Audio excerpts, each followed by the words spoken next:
ำไปเอาแล้วมันเกิดผู้สาวเขาจำได้ถ้าตกไปมันกันน้ำดันมาเด้อพี่น้องไม่ยินเขานั่นว่าตัวข่อยมองข่อยเฮ็ดเกือบเร็วๆพอดีอ้ายข่อยซื้อสีงัวมากกว่าก็ได้ลาบตัววันที่16เนาะเบิ่งแน่เพิ่น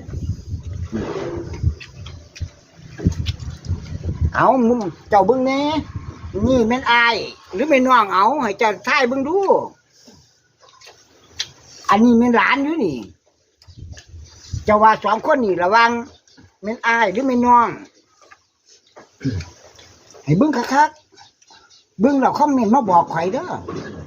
ก็สิเผาปลาสู้กินมื้อนี้มากินลาบไปก่อนแซ่บๆมื้อนี้ว่าตัวเนาะเฮ็ดบ่สิกินมื้ออยู่จังซี่ล่ะคนมีลาบเนาะบ่ต้องซื้อก็ได้กินก็ยังว่าเนาะมาพอดีล่ะฉลองอันเฮ็ดเถือกใหม่เนาะมึงเดี๋ยวๆก็พูดดีคักต้นยอดเหรียญจักหน่อยก่อน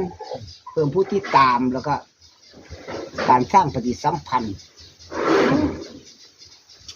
มาครับมาอย่าเผาเดินผ่านมาเอื่อยมา